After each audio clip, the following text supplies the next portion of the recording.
The 9,798th meeting of the Security Council is called to order.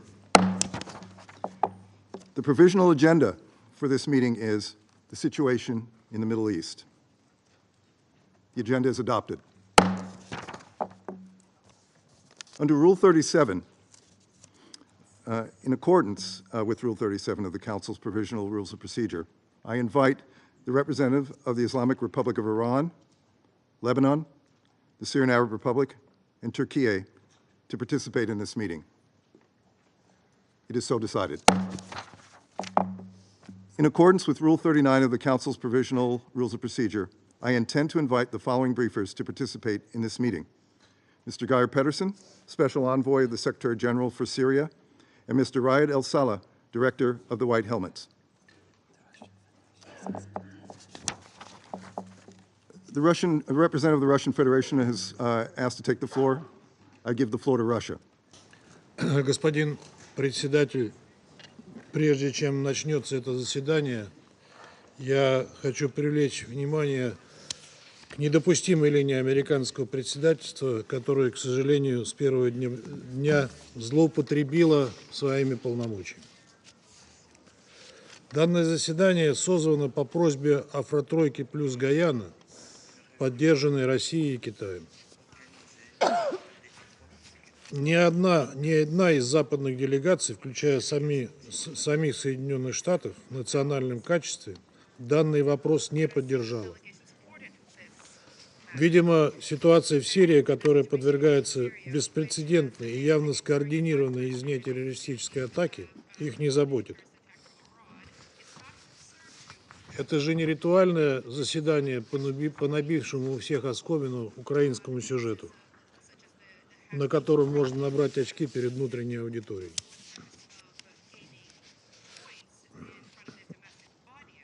Но американское председательство пошло еще дальше.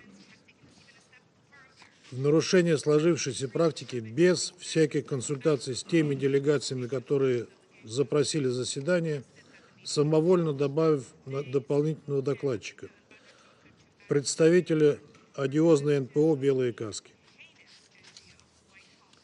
Белокасочники, как известно, были неоднократно замараны в масштабных фальсификациях, нацеленных на очернение сирийских властей. Они не обладают вообще никакой экспертизой в отношении того, что сейчас происходит в Алеппо. И в этот критический для сирийского государства момент, когда Совет должен проявить солидарность перед лицом террористической угрозы, американское председательство пытается внести в его ряды раскол, политизировать дискуссию. Такая линия Соединенных Штатов недостойна статуса постоянного члена Совета Безопасности ООН. Мы требуем провести голосование по кандидатуре дополнительного докладчика и призываем членов Совета Безопасности голосовать против американского предложения. Благодарю вас. I thank the representative of the Russian Federation for their statement. Representative from the United Kingdom has asked to take the floor. I give the floor to the United Kingdom. Thank you, President. I just want to say that we fully support the inclusion of Mr. al-Saleh at this meeting. He and the White Helmets have worked tirelessly over 10 years to risking their lives to save the lives of the worst affected by the conflict in Syria, and it's only right that he should be able to share his experience of the ongoing violence with us today. Thank you. I thank the representative of the United Kingdom. In view of the comments made by the Council members, I propose to put to the vote the proposal to extend an invitation under Rule 39 of the Council's Provisional Rules of Procedure to Mr. Riyad al-Saleh, Director of the White Helmets, to participate in the Security Council briefing under the agenda item, the situation in the Middle East. I shall put it to a vote now.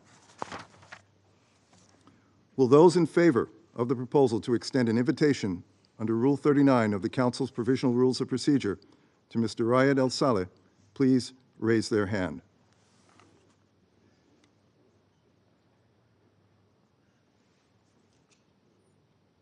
Against? Abstentions?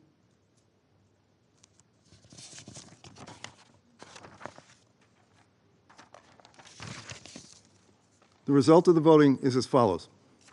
11 votes in favor, 2 votes against, 2 abstentions. The proposal to invite Mr. Raed al-Saleh has been adopted.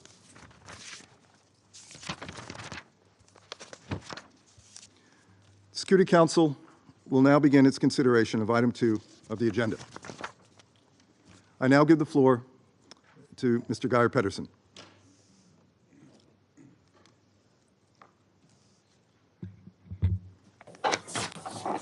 Thank you, Mr. President.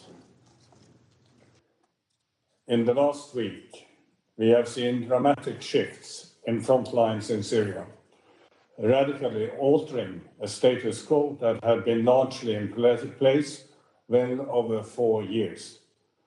The situation is extremely fluid and dangerous. But as I brief you today, a vast swath of territory has come under the control of non-state actors, including Security Council-listed terrorist group Hayat Tahrir al-Sham and armed opposition groups, including the Syrian National Army. These groups now de facto control territory containing what we estimate to be some 7 million people, including Aleppo, Syria's second biggest city, and a vast and diverse metropolis of more than 2 million people. On 27 November, the Al-Fateh al-Malbeen Joint Operation Rooms, a coalition containing both HDS and armed opposition groups, launched a ground operation with drone cover across agreed de-escalation lines, taking de facto control of almost the entirety of Aleppo and Idlib governorates. Syrian government forces have since recruited and established defensive lines in Hama, repelling some fighters. But as I speak to you this afternoon, these are being severely tested, with HDS and armed opposition groups gaining ground today, advancing very close to Hama, a major city of some 1 million people. Pro-government airstrikes have intensified in recent days, with reports of strikes on both military and civilian targets, including civilian infrastructure, such as hospitals, causing civilian casualties. As HDS and armed opposition groups have advanced, they have fired barrages of drones and rockets, with reports of civilian casualties as a result in Aleppo and also in Hama. Meanwhile, we have seen violence erupt on the second axis, with the opposition Syrian National Army launching an operation on 30th November on Tal Rifat, a pocket north of Aleppo city, under de facto control of SDF-affiliated forces. In response, SDF forces in northeast Syria moved rapidly to connect with these pockets.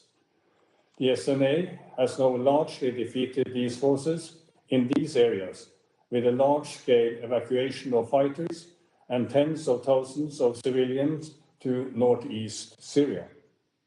In addition, the potential for conflict on other axes remain alive. This morning, the SDF took 7 villages previously under the control of government forces in Deir ez-Zor, citing an imminent ISIL threat, reportedly with military support from US-led international coalition. There has been increased frontline hostilities between the SNA and SDF in areas of the northeast, with reports of escalating tensions as we speak near Menbir now. Israeli airstrikes hit the Syrian-Lebanese border this week, as well as Damascus today. Mr. President, The Syrian government has said the terrorist attacks pose grave dangers to Syria's sovereignty, unity, and territorial integrity, to regional security, and to the international community. It has stated its intention to combat terrorism and restore all Syrian territories to its control. Russia and Iran have expressed their support, saying the attacks are a violation of Astana agreements and also blaming external forces. The Syrian opposition and affiliated institutions initially framed the operation as deterring what they said was escalating attacks by Syrian government forces on civilians and enabling the return of the displaced. Statements since have said the operation will continue until the government engages in a political process to implement Resolution 2254 and announced intentions to seize territory from the Syrian government and the SDF.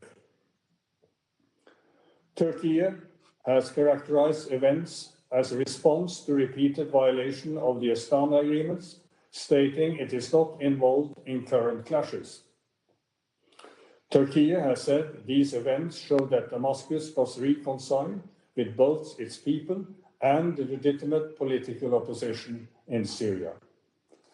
The United States, which has forces on the ground in eastern Syria, has said it has nothing to do with the offensive, calling for de-escalation and a credible UN-led political process. Mr. President, let me stress, the situation is in flux, and it is very early days with an unclear information environment.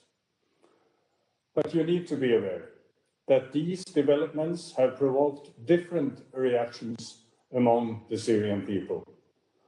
A grave threat for some, a signal of hope for others. We have seen a series of public pronouncements by different armed actors in the Northwest, including Security Council designated HTS, offering reassurances to all civilians, including minorities, and including assurances of religious freedom. In the last 3 days, we have seen some media reports of civilians in Aleppo continuing their normal lives, for instance, with churches holding services this weekend.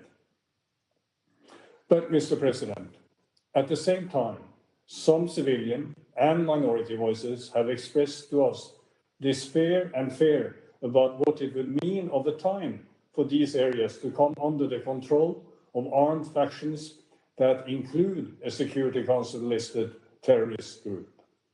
Some women leaders have expressed particular fears or concerns and are seeking reassurances. There are reports of services resuming in Aleppo, but there are also fears about what it will mean for service delivery if designated entities oversee de facto administrative arrangements in a city of 2 million people. This is particularly concerning, and therefore it will be important that this Council renew the relevant provisions of the humanitarian carve-out in Security Council Resolution 2664. I hope all of those with influence can address these issues. Mr. President, there are videos and testimonies of detainees, men and women, being released from detention centers, including some who say they were detained for over a decade. But equally, there have been videos of large-scale detention of prisoners of war by HTS and armed opposition groups. There are signs of many displaced persons from inside and outside Syria returning to their homes for the first time in years or even a decade. But equally, tens of thousands have already been displaced, some by airstrikes, some by increased hostilities, and some by shift in control. In Sheikh Massoud and other neighborhoods in Aleppo city, there are tens of thousands of civilians under the control of some remaining IPG or SDF units, expressing fears that they too may soon be forced to leave their homes. Underlying all of this is an enormous uncertainty about the immediate future and the danger that more bloodshed could be on its way. Mr. President, my first core message today is simple.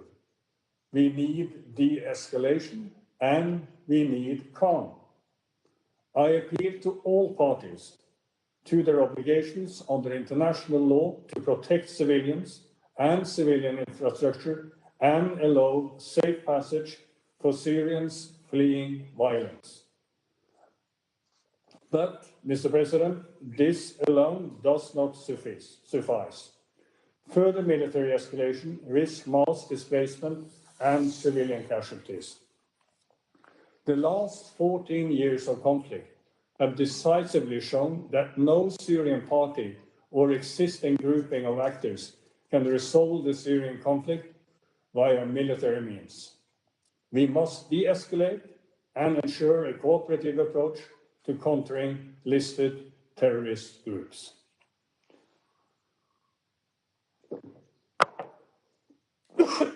Excuse me. But, and this is my second core message, de-escalation needs to be accompanied by a credible political horizon for the Syrian people. For almost half a decade, we saw front lines frozen and violence often elevated but somewhat contained due to a patchwork of ceasefire arrangements agreed between international actors in 2019 and 2020. This was positive.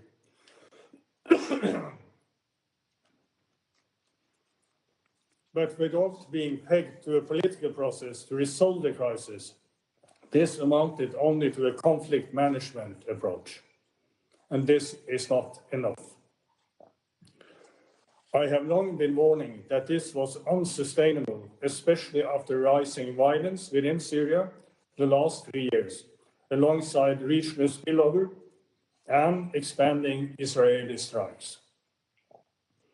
Now, in the space of a week, we have seen the de-escalation lines agreed in 2020 and earlier entirely unraveled.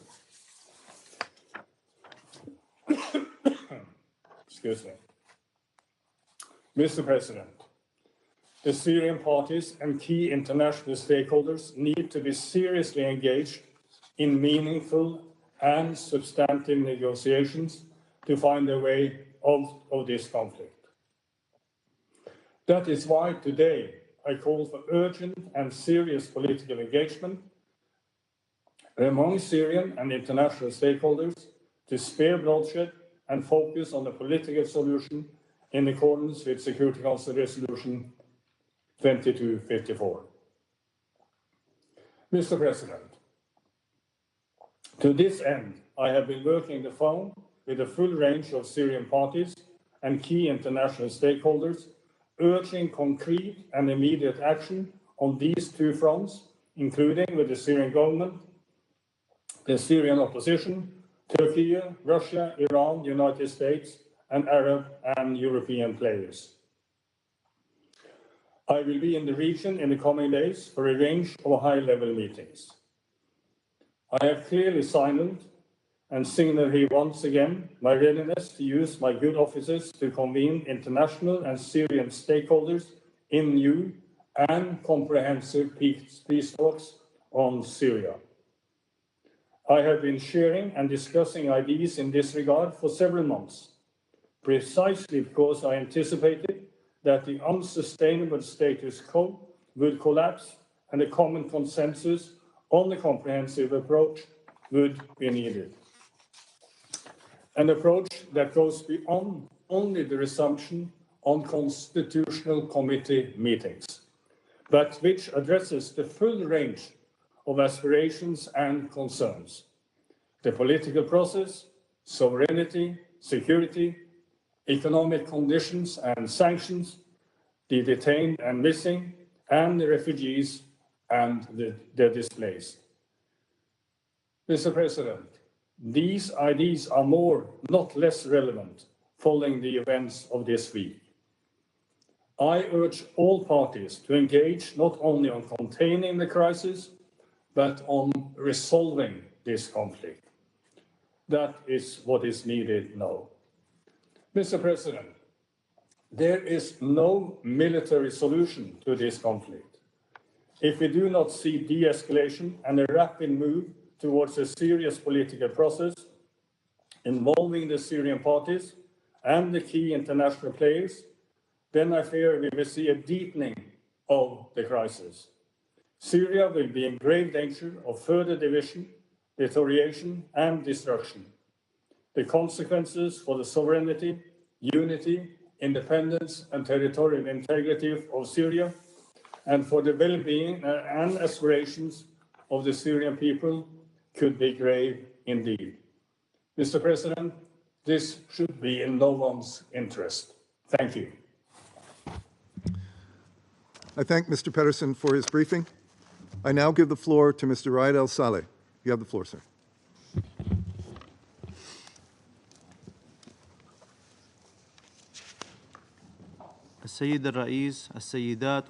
Mr. President, esteemed members of the Security Council, I thank you for inviting me to brief you and for giving me your precious time.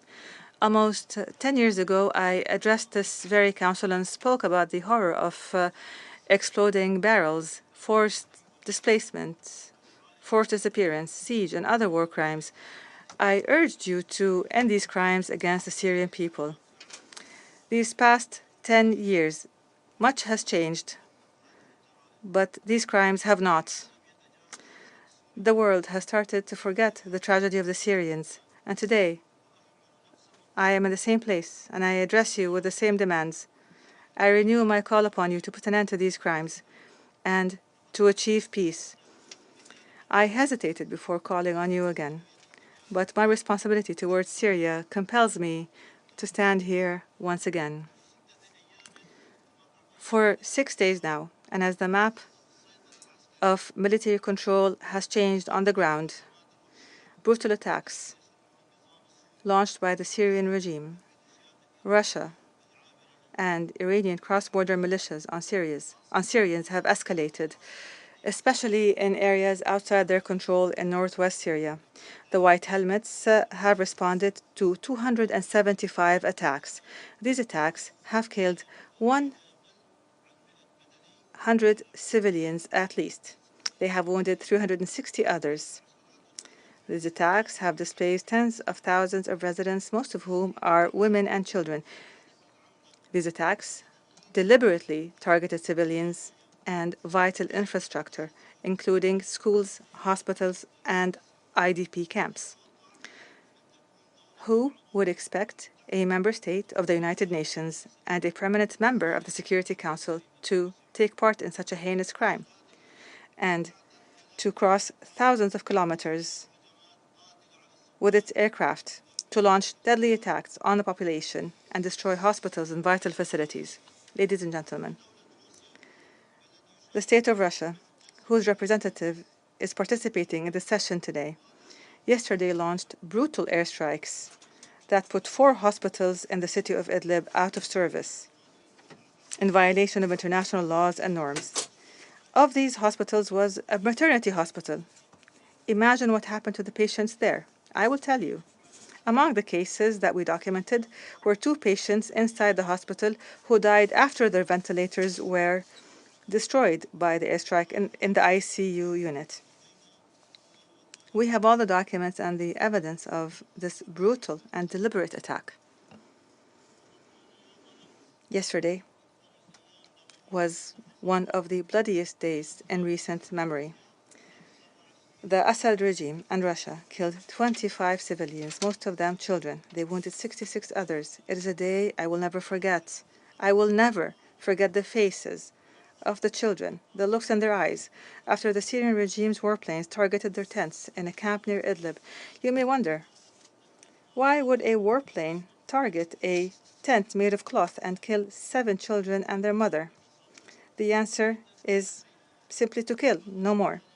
The children were waiting anxiously to say goodbye to these tents, to return to their village in the Hama countryside, a village which they only know by name. But they left, and their dreams left with them. And when their father saw what happened to them, he went insane. He lost his entire family. He lost them and was left alone, carrying their memories and what remained of their blood-soaked clothes. Aleppo is a city of history. It is a city of civilization. And now it has a share of Syrian-Russian death and destruction. After the balance of power on the ground changed, Aleppo and the surrounding area are no longer under the control of the regime and the Iranian militias. And once again, the residents are paying the price for the regime and its allies' scorched earth policy of collective punishment instead of pushing for a political solution. Today, we remember the early days of our work in Aleppo in 2013, when barrel bombs were raining down on civilians. And today, we are witnessing again this scorched earth policy, this collective punishment that the Syrian regime and its allies is pursuing. Over the past few days, we responded to airstrikes that targeted a university hospital, they targeted a church, residential areas in the city, and public squares. This is a flagrant violation of international humanitarian law. And here I address my people in Aleppo. We are by your side. We are with you. We share your fears of further military escalation. We seek to support you. We seek to heal your wounds. My colleagues, the people of Aleppo, were able to return to it and help its people after they were forcibly displaced by the al-Assad regime a few years ago. We have dispatched ambulances and specialized teams to work alongside humanitarian partners and emergency services in this city. And we are constantly assessing the situation to adapt our actions according to the situation and our capabilities. The White Helmets, and since our formation, have been unwavering in our mission to support the people of Syria in all their diverse backgrounds. We are from the people and for the people. Tragically, it has become impossible for us to continue to provide our services in areas that came under the control of the regime. This is because of its deliberate targeting of our volunteers. Over the years, we have lost 313 volunteers, mostly due to the deliberate military targeting of our personnel, vehicles, and centers by the regime and by Russia. Mr. President, I am very concerned about the lives of every Syrian man, woman, and child because of the real threat of chemical attacks used by the Syrian regime, a regime that has a long history of using chemical weapons for military gain. It used chemical weapons in its attacks on Douma and the Damascus countryside in 2018 and in many other places. The Syrian regime has admitted to its continued development and production of chemical weapons, according to the report of the Director General of the OPCW. And this is a dangerous indicator, as has been stated by UN Security Council Resolution 2118 and the Chemical Weapons Convention. The failure of the international community to hold the regime accountable for these violations puts the civilians at risk of the use of these weapons at any moment. And we, as Syrians, are fully aware that Russia has been involved in obstructing international decisions and efforts aimed at addressing chemical weapons. We call on Syria to end its support and protection of the Syrian regime by using the veto against international resolutions. We call for it to stop spreading disinformation related to the White Helmets and international investigation teams at every occasion. We urge Russia to halt its obstruction of the path to justice and accountability. Mr. President, members of the Council, the scale of this crisis requires immediate and decisive action. It requires concrete steps to protect civilians and end attacks on vital facilities and humanitarian workers and first responders. The continued violations of international humanitarian law must end now. This includes the looming threat of chemical attacks. It is important to work with all local and regional parties to ensure that all sides adhere to international humanitarian law and refrain from targeting humanitarian workers. and respect the human rights of all civilians regardless of their affiliations or the identity of the forces controlling their areas. There is no reason that justifies the deliberate targeting of civilians, their infrastructure, or their dignity. This escalation comes at a time when only 30% of the Syria humanitarian response plan has been met. It is the lowest level since the start of the humanitarian crisis in Syria. Yet, and despite these difficult circumstances, Syrian NGOs are leading the humanitarian response. There is an immediate need for funding and aid to reach affected civilians, and I urge the Council to safeguard cross-border access so that aid continues to get to those most in need. Mr. President, members of the Council, the Syrian people have appealed to you to take immediate action to end these atrocities and to ensure peace, which is a core responsibility of the Council. However, in recent years, you have not only failed to heed these calls, but tragically, many of your governments have chosen to forget Syria altogether. The international community has failed Syria politically and in terms of humanitarian response. Syria was a testing ground for impunity, and a failure to hold perpetrators accountable has had catastrophic repercussions far beyond our borders, emboldening perpetrators from Ukraine to Sudan to Gaza. At its root, the current crisis is political and not humanitarian. Syrians need a clear timeline for a political solution that will ensure the protection of civilians, plans for a transition period that leads to free elections, and dismantles the harmful sources of regional instability caused by the production and smuggling of drugs and the expulsion of foreign militias. It is important that the Council accelerates efforts to push for a political solution in accordance with Resolution 2254 to ensure lasting peace. This Council has utterly failed the Syrian people for over 13 years, and I hope that my words today will not fall on deaf ears again. My final message to you and to the whole world is Syrians in Damascus, Aleppo, Daraa, Suwaida, Idlib, the Coast, the Jazeera, Homs, Hama, still yearn for freedom, for change, and for a chance to build a country where they can live a dignified and peaceful life. United as Syrians under a national identity, they will never stop calling for justice and accountability. I thank you. I thank Mr. al-Saleh for his briefing. I now give the floor to those council members who wish to make statements.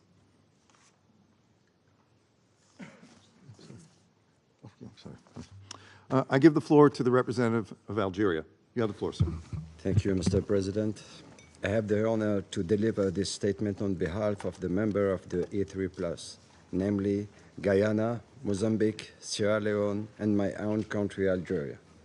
At the outset, the E3+ would like to thank Mr. Pederson for his valuable briefing. We also listened carefully to the representatives of the civil society. The E3+ thank the United States Presidency of the Security Council for convening this meeting promptly at our request.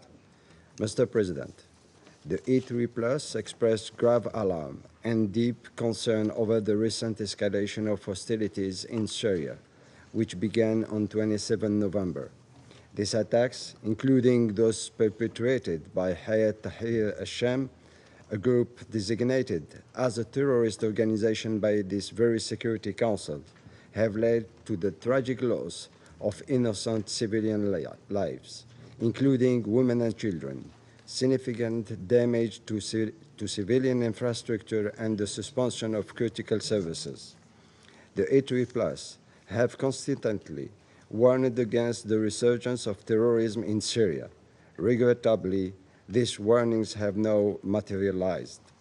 This tragic escalation serves as a stark reminder of the fragility and severity of the situation in Syria, nearly 14 years since the onset of the crisis.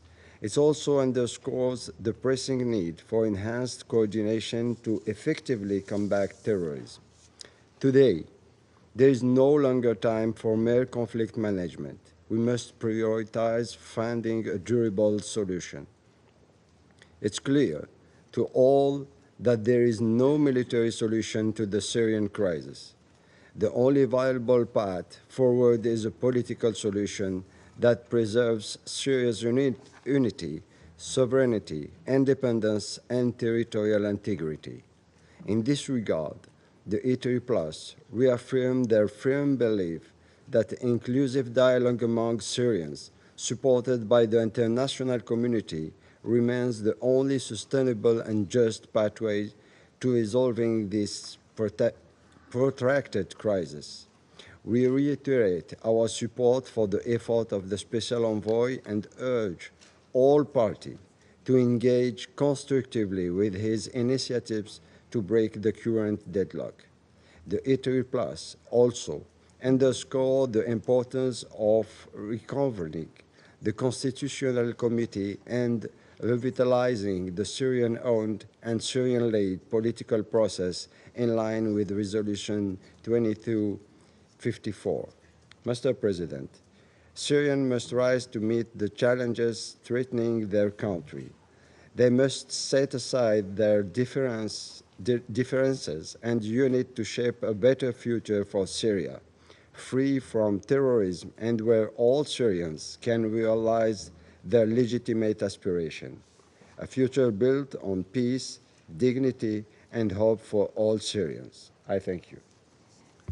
I thank the representative of Algeria for their statement. I now give the floor to the representative of Guyana. You have the floor, ma'am. Oh, I'm sorry, I have a different one. No, my apologies, I have a different one. I give the floor to the representative of the Russian Federation. Mr. President, we thank the Special Envoy, Mr. Pederson, for the report of the situation in the Syrian Arab Republic, which has encountered an unprecedented since 2020 terrorist attack by Security Council listed fighters from Hayat Tahrir al-Sham, the HTS, formerly Jabhat al-Nusra, and the illegal armed groups who have joined them. We regret the fact that the Special Envoy, like other UN representatives, were unable to summon the courage to call a spade, and to condemn these terrorist attacks against the Syrian Arab Republic. We share the concerns and assessments set out in a letter by the permanent representative of Syria to the Security Council dating 1 December. We are meeting here today in connection with the fact that on 27 November, former Nusra representatives violated the 2020 agreement reached with mediation on the establishment of a ceasefire in Idlib. They began a large-scale offensive in breach of this agreement in northwest Syria.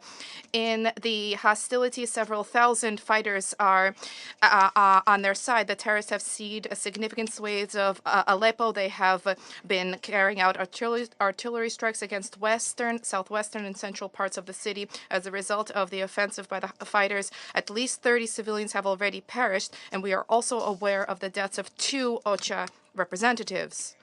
UNHCR representatives. For our part, we categorically condemn this coordinated attack by HTS terrorists who control Idlib, destabilizing the already fraught situation on Syrian soil. We've repeatedly warned against the inadmissibility of colluding with international terrorists who have entrenched themselves in direct proximity to Aleppo.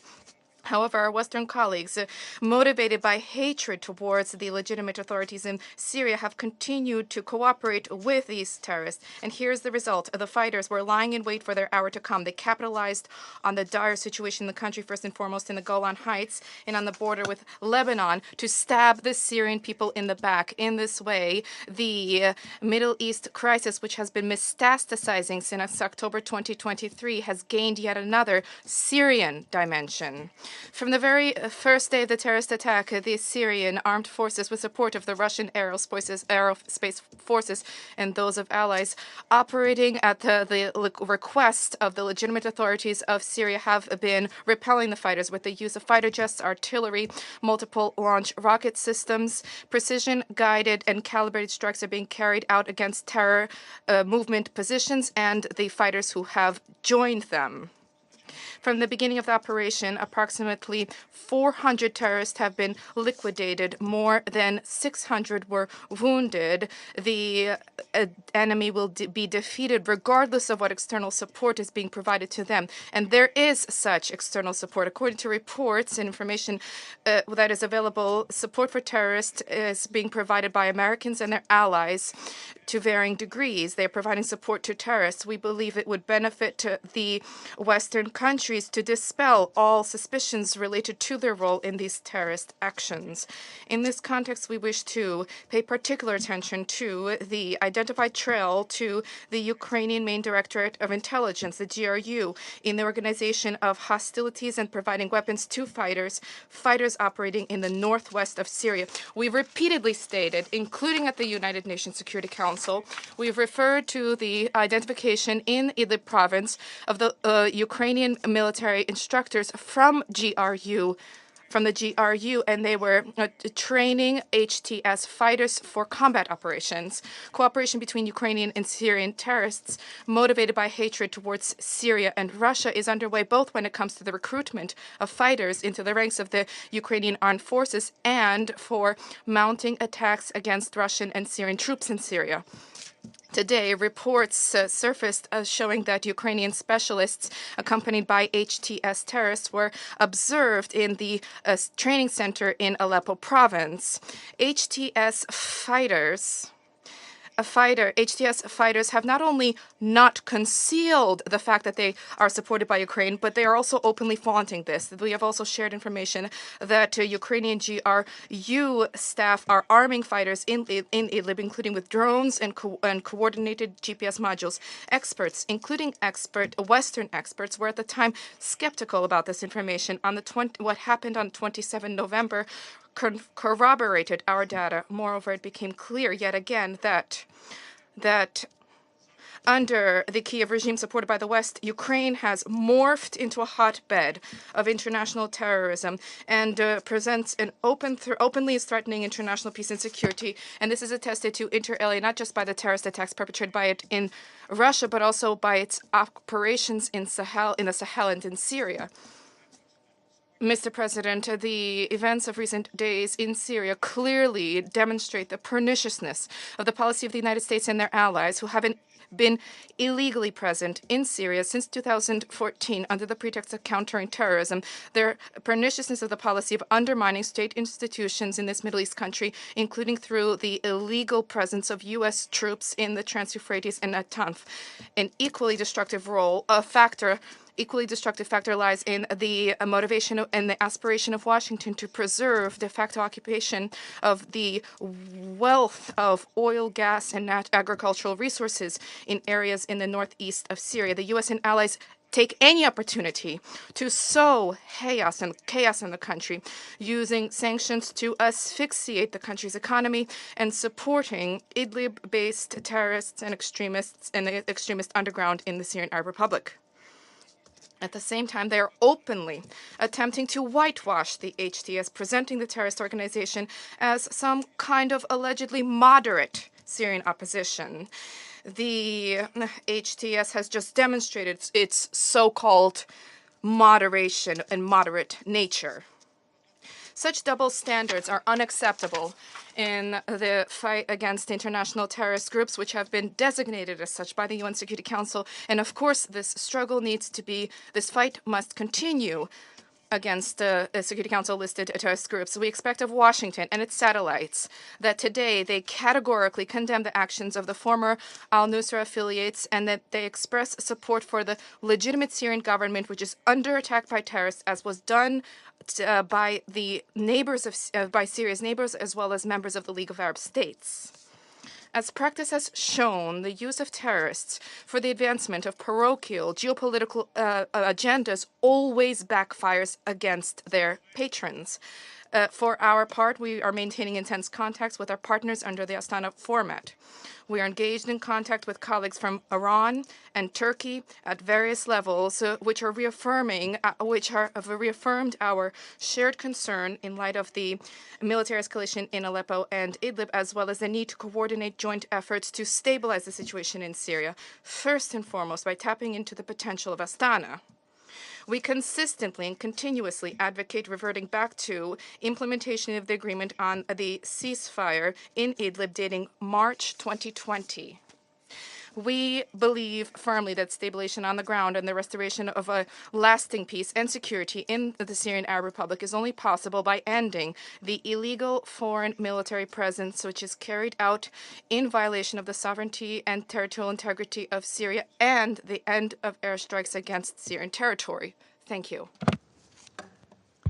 I thank the representative of the Russian Federation for their statement. I now give the floor to the representative of Switzerland. Thank you, Mr. President. Switzerland would like to thank Special Envoy Geir Pederson for his presentation. We have also taken note of the briefing provided by Mr. Raed al-Saleh, Director of the White Helmets. The intensification of hostilities in the provinces of Idlib and Aleppo in recent days is very worrying. This new escalation risks having serious repercussions for achieving peace and security in the country and throughout the region. It must stop immediately. Switzerland condemns the fact that the vast offensive by armed opposition groups led by HTS and the retaliatory strikes carried out by the Syrian government and its allies have targeted civilian objects and resulted in the deaths of dozens of civilians, as well as the forced displacement of tens of thousands, including many children. We join the Special Envoy in calling on the parties to put an urgent end to the spiral of violence and to respect their obligations under international law, including international humanitarian law. This includes the strict application of the principles of distinction, proportionality, and precaution in the conduct of hostilities in order to spare civilians and guarantee protection, particularly to vulnerable groups. Switzerland is alarmed by reports that these hostilities are affecting access to water, food, and essential services, and seriously jeopardizing the delivery of humanitarian aid in the north and northwest of the country. It is crucial to allow humanitarian actors to rapidly assess the needs of the civilian population. Their safety must also be guaranteed, as stated in Resolution 2730 of this Council, including by allowing them to leave the conflict zones unharmed. Switzerland has consistently reiterated that the rapid, safe, and unimpeded delivery of aid to civilians in need is an obligation under international humanitarian law. In order to reach civilians in need, including the newly displaced and those trapped by the fighting, all forms of aid delivery are crucial, including cross-border aid through the Bab al-Hawa, Bab al-Salam, and al-Ray crossing points, and aid across the front lines, even if the front lines are moving. Civilian infrastructure, including hospitals, water and electricity stations, and camps for displaced persons, must never be targeted. We recall that the Aleppo airport receives goods transported via the United Nations Humanitarian Air Service, and we call for the protection of this critical operation. Finally, we stress the importance of ensuring that humanitarian aid funding is robust, predictable, and commensurate with the growing needs of the population wherever they may be. Almost 17 million people, virtually the entire Syrian population, are today in need of assistance. This also includes the hundreds of thousands of people who have fled hostilities in neighboring Lebanon. Mr. President, this intensification of hostilities is the consequence of the political vacuum and the absence of a political process for many years in Syria. Switzerland urges the Syrian parties and those with influence over them, including the guarantor states of the Astana process and other influential states, to give priority to dialogue and diplomacy.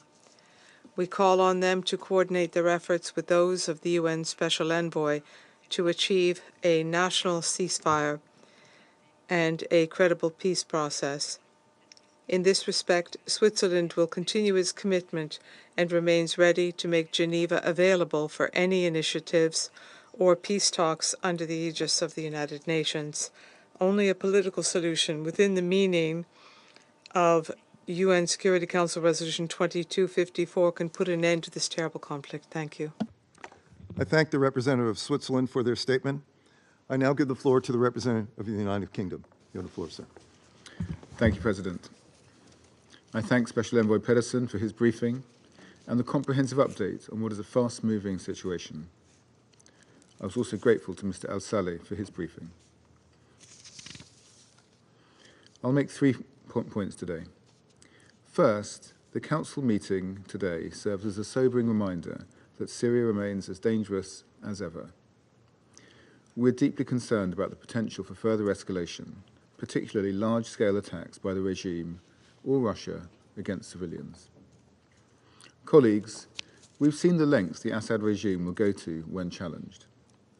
Until Syria fully declares and destroys its chemical weapons, this Council should remain focused on this ongoing threat to peace and security of Syria and to the international community. We strongly urge de-escalation and call on parties to act in accordance with international humanitarian law. This includes measures to protect civilian lives and infrastructure, such as health facilities and schools.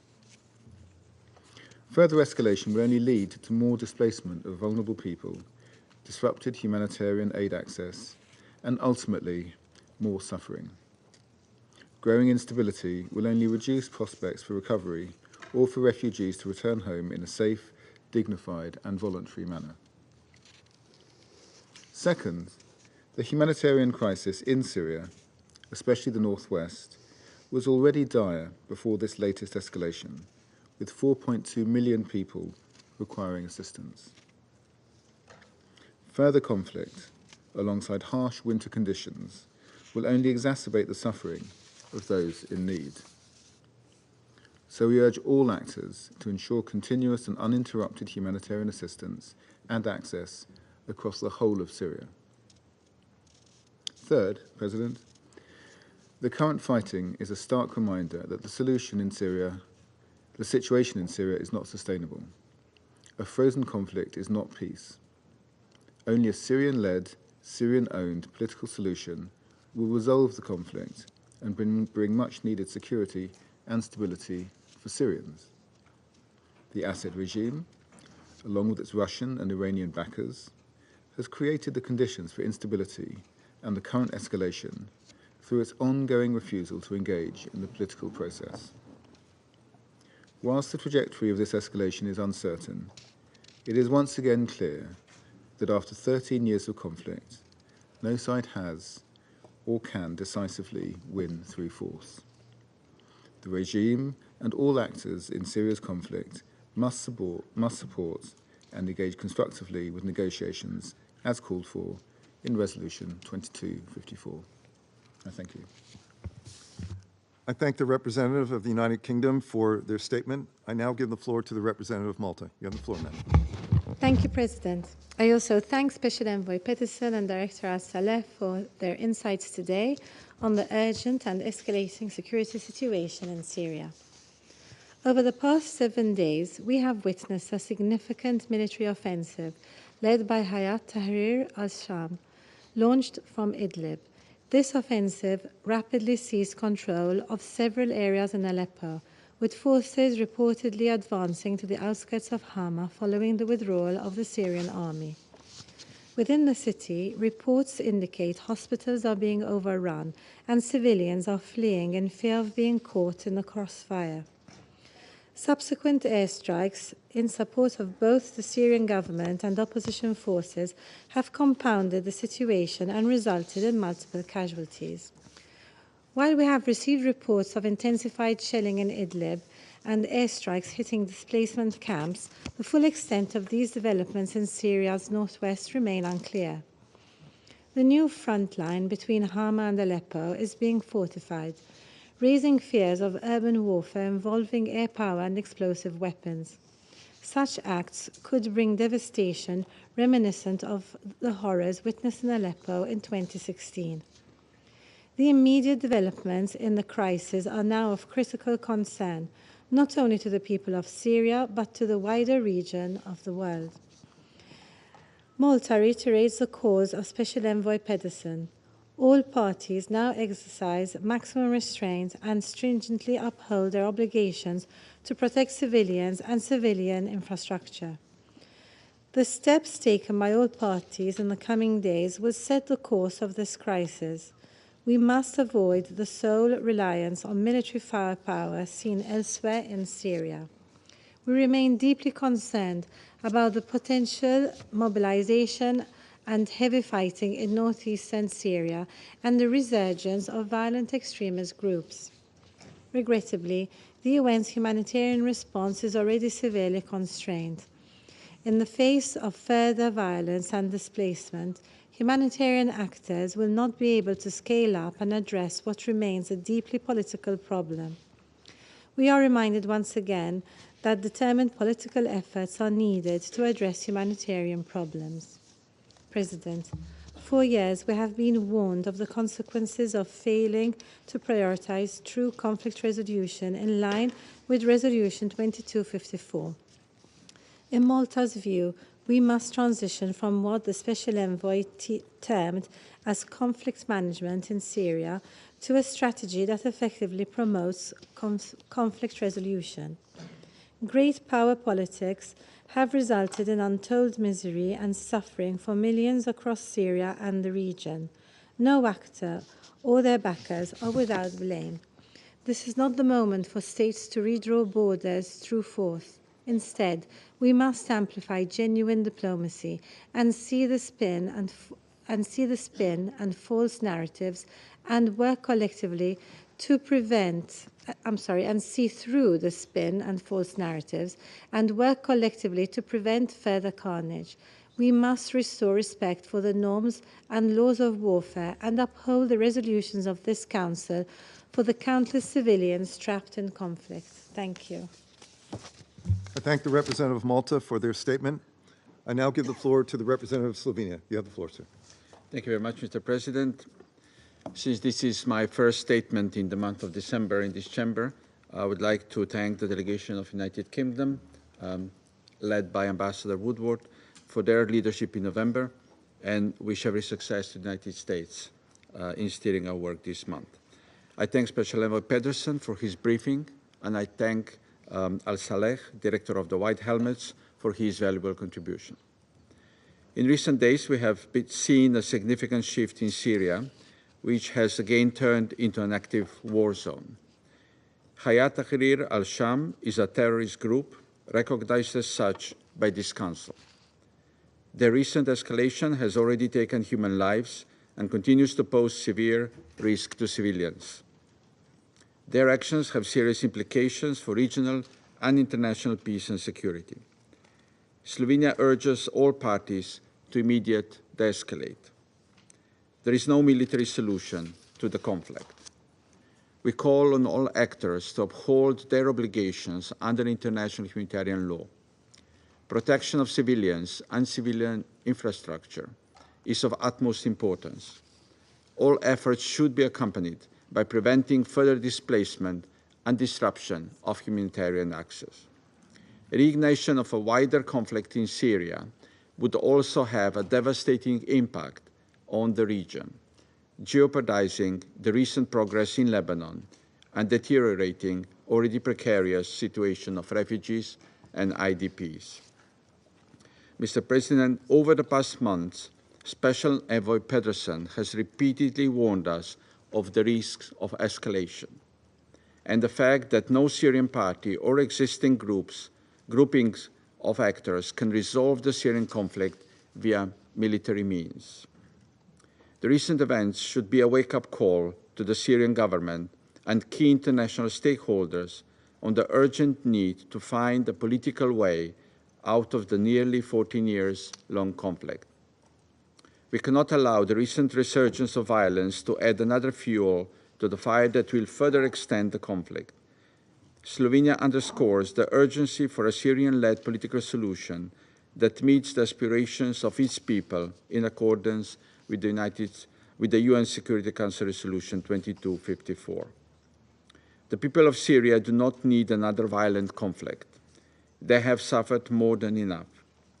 What they need is a genuine and inclusive political process that will give them hope and finally chart their way towards lasting peace. Slovenia will continue to support Special Envoy's efforts toward this end. Thank you. I thank the representative of Slovenia for their statement. I now give the floor to the representative of Japan. Thank you, Mr. President. I thank Special Envoy Pederson and Mr. Reid al-Saleh for their briefings. The situation is extremely fluid, but I would like to say a few words. According to the media report, rebel armed groups led by Hayat Tahrir al-Sham have advanced to large parts of Aleppo. Additionally, we understand that there is information that HTS has taken control of sub-villages in central Syria. It has been reported that the Assad regime is intensifying its airstrikes against the rebels. The increase of hostilities has already resulted in the loss of innocent civilian lives, including women and children. The escalation of the conflict must be avoided, as it would further destroy the country, which has already been devastated by nearly 14 years of conflict. We are closely monitoring the situation and urge all parties concerned to de-escalate and protect the civilian populations, as well as civilian infrastructure, in order to avoid further deterioration of the humanitarian situation, respecting international humanitarian law and international human rights law. Mr. President, Japan reiterates its position that only solution to the political stalemate in Syria is to advance Syrian-led, Syrian-owned political process, consistent with Security Council Resolution 2254. In this regard, we echo Special Envoy's call for urgent and serious political engagement to spare further bloodshed and focus on a political solution. Despite these challenging circumstances, we must not give up promoting the political process. Japan calls on all stakeholders to commit to engaging in dialogue to bring one of the worst humanitarian crises of the century to an end. Mr. President, it is our sincere hope that the current development will not lead to another phase of confrontation and tragedy.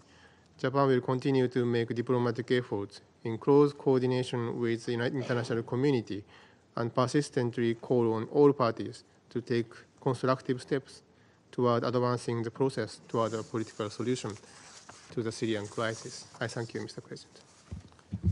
I thank the representative of Japan for their statement. I now give the floor to the representative of Ecuador. You have the floor, sir. Gracias, Presidente. Thank you, President. We are grateful to Special Envoy Pederson for the briefing provided. We take note of the civil society representative for the information provided, and we welcome the presence of the representatives of Syria, Iran, and Turkey with us. Mr. President, the escalation of violent incidents within Syria, in particular in the cities of Aleppo and Idlib, compounds the fragile security situation in the region and increases threats of international peace and security. The consequences of this protracted war have been borne by the civilian population, and they have become prisoners of violence and instability. Mr. Pederson's references to the operation of a terrorist group designated as such by the Security Council is disturbing. Along these lines, Ecuador unequivocally condemns terrorism in all its forms and manifestations, regardless of their origin. The parties involved in this new phase of the conflict must observe maximum restraint in order to ensure protection for the civilian population and critical infrastructure, pursuant to the provisions of international humanitarian law. We have seen Special Envoy Pederson's efforts to renew trust, to elicit commitment from the parties or the countries in the region and other countries with influence, and his efforts to favor political dialogue, which is Syrian-led and facilitated by the United Nations as the only viable tool for resolving the conflict in strict compliance with the contents of this Council's Resolution 2254. Mr. President, Ecuador expresses its support for the tireless work of the UN team in Syria. Today, more than ever, joint actions by the international community must be focused on solidifying genuine political negotiations which will lead to a definitive cessation of hostilities and to the establishment of sustainable peace. Thank you. I thank the representative of Ecuador for their statement. I now give the floor to the representative of France. Monsieur le Président, Mr. President, I wish to thank Mr. Pederson and Mr. al-Saleh for their statements.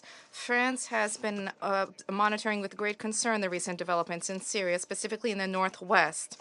All parties have an obligation to respect international humanitarian law. France has continuously repeated the following: a credible political process remains the only way to achieve a lasting peace.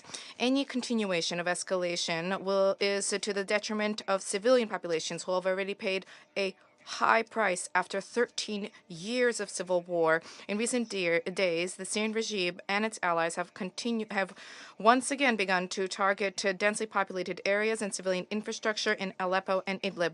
Everything possible needs to be done to avert disruptions of humanitarian access as well as more displacements of people. The recent hostilities have occurred in a deteriorated humanitarian situation as winter approaches. There is a need to maintain of access for humanitarian assistance to keep these paths open, both across borders and across front lines as they evolve.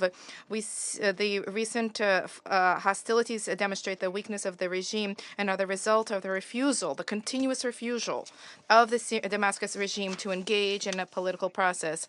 We seek to achieve peace, and the Syrian people aspire to achieve peace. It is high time for Damascus to seize this opportunity.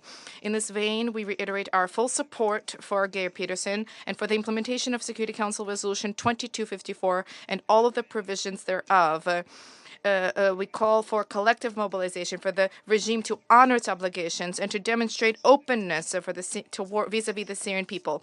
Recent developments show the need to, without delay, to resume meetings of the Syrian Constitutional Committee under the aegis of the United Nations. We stand ready, provided there be tangible and verifiable progress in the political process, to begin the lifting of sanctions and to envisage the financing of recovery. Thank you. I thank the representative of France for their statement. I now give the floor to the representative of China. Thank you, President. At the outset, I wish to state our position on the procedural vote before the start of today's meeting. We regret that the rotating presidency, without any consultation, imposed the participation of a representative of white helmets as a briefer. President, I thank Special Envoy Pederson for his briefing and welcome the presence of representatives of Syria, Iran, Lebanon, and Turkey at the meeting. The large-scale attacks on Aleppo, Idlib, and other places by HTS and other terrorist forces have undermined the largely calm situation maintained over the past few years. A few years ago, the fighting in Aleppo and other places caused heavy casualties and destruction. The ferocity of the fighting is still fresh in our minds. The ongoing conflict will undoubtedly bring new suffering to ordinary people, which is a source of deep concern and worry for China. Armed forces have also seized the Iranian consulate in Aleppo, which is a deplorable act that violates international law. China condemns such acts. I wish to reiterate that terrorism is the common enemy of the international community. China supports Syria's efforts to combat terrorism and safeguard national security and stability. The international community should adhere to a unified standard and adopt a zero-tolerance approach in supporting and assisting the Syrian government in eliminating the threat posed by terrorist forces in its territory. China calls on all countries to strengthen coordination and take measures to cut off terrorists' routes of movement and their channels for obtaining weapons and other materials so as to prevent them from creating turmoil. The Syrian issue has dragged on to this date as a result of a combination of multiple factors. It is China's consistent view that political settlements is the only way out.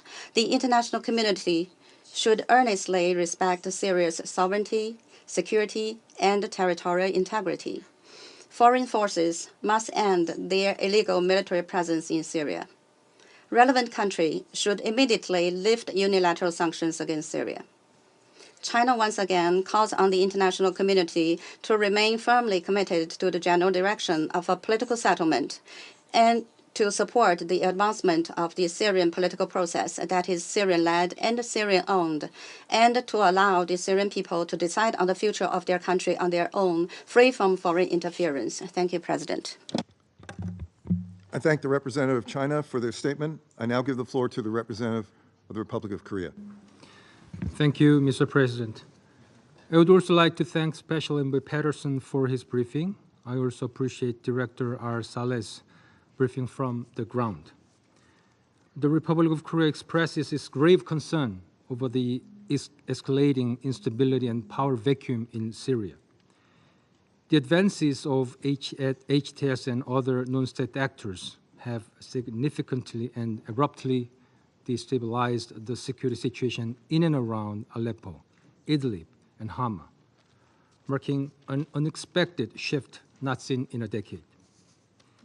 The involvement of regional stakeholders and non-state actors in this conflict is further exacerbating the volatile situation, creating conditions that risk igniting a mutually reinforcing cycle of violence. In this regard, I would like to make 3 points.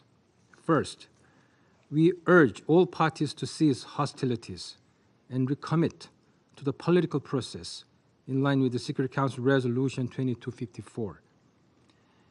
Once labeled a frozen conflict, the situation in Syria demonstrates that a permafrost deadlock is not a solution at all. Without meaningful dialogue, the ice will thaw and chaos will only return. To avoid a serious relapse into the total chaos of the past, we reiterate our call for all parties to recommit to the political process, which is the only sustainable way forward in this long-standing, yet quickly reheating crisis. Second, we call on all foreign powers to strictly refrain from escalating the conflict and create a conducive environment for the Syrian-led dialogue. Neither support for extremist rebels by foreign states, nor assistance to government forces attacking their own people can be justified under international law.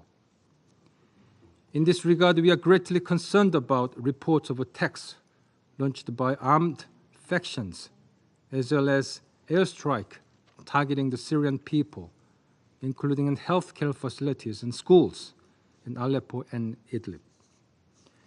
Such actions only exacerbate sufferings of the innocent civilians and prolong the conflict, and we deplore any attempt by regional powers to exploit the current turmoil for parochial interests. Instead, the focus must shift toward meaningful and constructive international engagement. Key international stakeholders should collaborate with the Special Envoy Pederson to invigorate diplomatic efforts and lay the path for viable and inclusive political solution. Third, we urge all parties to uphold civilians' rights under international humanitarian law, international human rights law. Reports of civilian casualties and damages to civil infrastructure, as well as forced conscriptions, suggest potential violations. And accountability must extend to all violators, regardless of their affiliation, be it with government, foreign forces, rebel groups, or terrorist organizations. We simply cannot allow impunity to reign. In particular, the right to life, freedom of expression and worship, and protection against forced recruitment must be upheld without exception. Ethnic and religious minorities must never face persecution on the basis of their identity under any circumstances. Mr. President, from Gaza to Lebanon to Syria, the Middle East is experiencing one of its darkest ever periods of turmoil. The recent ceasefire across the blue line, albeit fragile, stands as one glimmer of positivity that could illuminate the beginning of the end to this crisis. The Republic of Korea as a council member and a steadfast friend to all Middle Eastern states, hopes that 2025 will bring signs of de-escalation and progress toward the lasting peace. I thank you. I thank the representative of the Republic of Korea for their statement. I shall now make a statement in my capacity as the representative of the United States. Let me first thank Special Envoy Pederson and Mr. Saleh for your briefings. I wish to especially thank Mr. Saleh for his and the White Helmet's efforts to bring to the attention of the world the repeated use of chemical weapons by the Syrian regime against its own people. It is essential that you are here today. Colleagues, the United States is closely monitoring the situation in Syria. For many years, the Syrian government has been engaged in a civil war backed by Iran, Russia, and Hezbollah. All three of those actors have recently been distracted and weakened by conflicts elsewhere, and so it is no surprise that we have seen actors in Syria try and take advantage of that over the last several days. Indeed, the Assad regime's ongoing refusal to engage in the political process outlined in Resolution 2254 and its reliance on Russia and Iran created the conditions now unfolding, including the collapse of the Assad regime lines in northwest Syria. At the same time, the recent rebel offensive, which the United States had nothing to do with, is led by a group, Hayat Tahrir al-Sham, otherwise known as HTS, that is a U.S. and UN-designated terrorist organization. We obviously have concerns about this group. We will continue to fully defend and protect U.S. personnel and U.S. military positions, which remain essential to ensuring that ISIS can never again resurge in Syria. Diplomatically, we have been in contact over the last several days with regional leaders, many of whom have joined us in urging de-escalation. We are also urging the protection of all civilians, including members of minority groups, the protection of civilian infrastructure, and unhindered humanitarian access to all those in need. We reiterate our call on all parties to commit to the principles of freedom, dignity, and the safety of all Syrians. We are hopeful that the Syrian opposition can play a role in ensuring those principles. It is important that areas affected by recent fighting resume daily activities safely and as soon as possible. Toward that end, humanitarian affected by recent fighting resume daily activities safely and as soon as possible.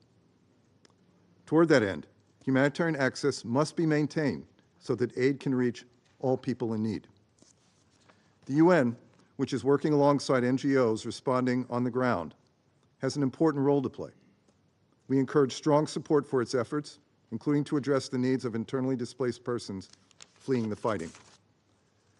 We further encourage all parties to cooperate with the Independent Institution on Missing Persons in Syria, including to ascertain the fate and whereabouts of regime prisoners released from prisons in southern Aleppo. Some of these prisoners included wrongfully held political detainees. We must continue to stand with victims, families, and survivors who seek our support and, equally important, accountability. Colleagues, the fact that HTS is listed as a terrorist organization by the U.S. and UN does not justify the further atrocities by the Assad regime and its Russian backers. Since November 27, these have included attacks by the regime and its Russian backers on schools and hospitals in both Idlib and Aleppo, causing civilian casualties. The Council must speak with one voice in demanding that all parties cease brutal aerial attacks and adhere to international law. We must also renew this Council's demand that the regime not launch a chemical weapons attack, as it has done more than 50 times over the course of this conflict. And we must continue to hold the regime and its backers to account for these heinous actions. For far too long, the Assad regime has lent out its own country to Hezbollah and other Iran-backed militant groups instead of sitting down with the opposition. Russia has supported Assad's intransigence, repeatedly blocking venues for UN-mediated talks. Recent events serve as a stark reminder that Syria will never be at peace until Assad accepts a settlement that gives all Syrians a voice in the country's future. Again, the United States will defend and protect U.S. personnel and U.S. military positions in northeast Syria, which remain essential to ensuring that ISIS can never resurge. We will continue coordinating closely with our partners in the region to de-escalate tensions. And we will continue to support full implementation of UN Security Council resolutions that could bring a measure of peace and stability to Syria and protection to civilians, including religious minorities. Thank you. I resume my function as President of the Council. I now give the floor to the representative of the Syrian Arab Republic. Mr. President, first, the delegation of my country would like to condemn the failure of the U.S. presidency at the start of its presidency of the Security Council for this current month to respect the procedures of the work of the Security Council and the running of its sessions and using it to serve its own agenda and try to do harm to a member state of the United Nations for well-known objectives that are manifest in the continued U.S. support and its investment in terrorism that my country is confronting and which is manifest in Daesh and the HTS, Jabhat al-Nusra, the terrorist organizations, providing cover for them and furthering their hostilities towards my country. In addition, you are attempting to avert attention from the unlimited U.S. support in this council and outside this council to the Israeli occupying entity and its barbaric crimes. This is a position that removes any credibility from the United States in dealing with human rights issues. We reject the absenting of the true representatives of the Syrian people and Syrian NGOs. We have over 1,400 Syrian NGOs, licensed NGOs, that you do not allow to attend in this council, despite the fact that they work diligently and effectively on the ground in partnership with the Syrian government and the United Nations and humanitarian partners to improve the humanitarian and living conditions of the Syrian people. Those are who better able to give the Security Council an impression of their humanitarian work and the great challenges that they are facing in a professional manner, an objective one, and a true one, away from political agendas and away from disinformation and the lies that we have repeatedly heard in this chamber. Heroes like the Syrian Arab civil defense teams that are exerting efforts, endangering their lives to protect Syrians. And we have seen their heroism over the years of the terrorist war against Syria and after the earthquake and in confronting the forest fires recently. Those are the true representatives of the Syrian Defense Forces, not others. The heroes of the Syrian Arab Red Crescent, who have lost 66 martyrs, the most recently, just a few days ago, at a border crossing, when one was martyred by an Israeli airstrike as they were helping persons displaced coming in from sisterly Lebanon. Those are the true Syrian heroes. And many of Syrian volunteers who volunteer in humanitarian and charitable work and who are working under an unjust siege imposed by the U.S. administration, not to mention the unjust UCMs, the use of an organization that is tied to Jabhat al-Nusra, and bringing them and inviting them to this chamber is an insult to the chamber and the members of the Security Council. And this does not insult my country. It insults the U.S. presidency of the Security Council.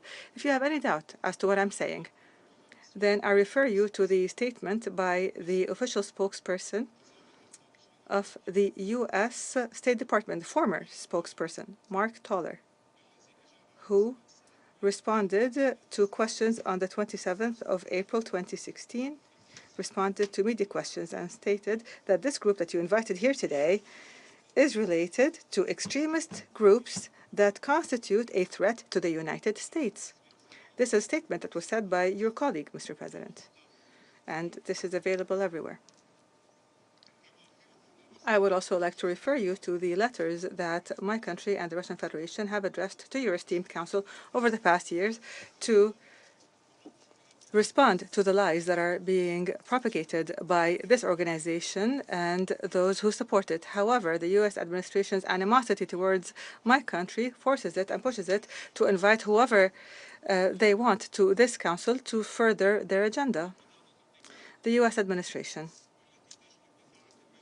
which invites to the council those who try to insult member states under the excuse of the freedom of expression and listening to the NGOs, is the very same administration that silenced the U.S. students and the professors of American universities when they went out to demonstrate and called for observing international law and putting an end to the genocide and the crimes, the Israeli crimes, against the people of Palestine and the countries of the region. What freedom of speech and what voices are you speaking of? Mr. President, I thank the delegations of Algeria, Guyana, Mozambique, Sierra Leone, the Russian Federation, and China for their valued and appreciated support of our request to hold this emergency session. I also thank the delegations of Russia and China and Algeria and Mozambique for their vote at the start of this session.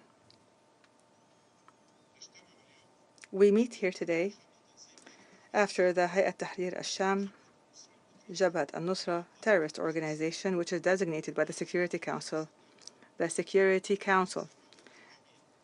as a terrorist entity, along with other terrorist organizations that are affiliated with it, which include thousands of foreign terrorist fighters. We meet here after they have launched a large-scale attack from multiple fronts on multiple areas in northern Syria, especially on the governorates of Aleppo and Idlib, with the aim of seizing control of them and part of the international highway known as M5, which connects northern Syria with its southern regions. This terrorist attack, this is a terrorist attack, comes with the continued influx of terrorists across the northern borders, with an intensified external support provided to them, including with military equipment, heavy weaponry, vehicles, large numbers of drones, modern communication technologies, in addition to securing military and logistics supply lines. This has enabled the terrorist Hayat Tahrir al-Sham and its affiliated terrorist entities operating under their command to seize control of large areas in Aleppo after attacking several villages and towns along the routes leading to the city. The scale and scope of the terrorist attack carried out by these terrorist organizations demonstrates unequivocally the extent of the support provided to them by regional and international parties who have used terrorism as an instrument in their foreign policy to target the Syrian state, to undermine its security and stability, and to cause suffering to its people. And denying this does not do any good. Denial does not do any good. Naturally, this terrorist attack could not have been carried out without a green light and an operational order that is jointly issued by Turkey and Israel that was prepared for by the repeated Israeli assaults on Syrian territories. Would you accept this terrorist attack by a terrorist group that was listed by the Security Council against any of your countries or against any country that's member of the United Nations? Mr. President, this terrorist attack has terrified civilians, especially the city of Aleppo, whose population reaches approximately 2.5 million people. It has disrupted all aspects of life in the city, leading to waves of displacement. Thousands of families have fled towards state-controlled areas. Meanwhile, those still trapped inside the city are facing dire humanitarian conditions. And attacks by the terrorist organizations, acts of brutalization against civilians and law enforcement personnel. The terrorist group's attacks have also targeted scientific professionals and the University of Aleppo's dormitory. This has led to the martyrdom of a number of students, and it has caused injury among others. It forced the rest to leave the city during the exam period at the university. Diplomatic and consular missions in the city were not spared from the attacks by those terrorist groups. Moreover, the crimes of the terrorist organizations were not limited to the aforementioned. These organizations have imposed a curfew on the residents of the city. They've stormed prisons. They've released a large number of convicted criminals in a malicious attempt to spread chaos and to shake stability amid rising fears among civilians of the repetition of practices of terrorist organizations, such as imposing their extremist Takfiri ideology, committing killing and torture and detention and forced disappearance, child recruitment, and the persecution of women and girls. These are the very same practices that the people of Idlib have repeatedly protested against and demanded putting an end to. These practices cannot be tolerated or ignored or inflicted upon the residents of other Syrian cities. Would you accept such practices, Mr. President? Mr. President, for many years, we have worked in collaboration with the United Nations member states to adopt instruments and resolutions aimed at addressing the threat posed by terrorism in all its forms and manifestations to international peace and security, and to drying up the sources of its financing and armament, and to countering violent extremism that leads to terrorism, and to combating incitement and hate speech. However, the inclination of some states to exploit terrorism as an investment has obstructed the achievement of the desired outcomes. It has prolonged the scourge of terrorism.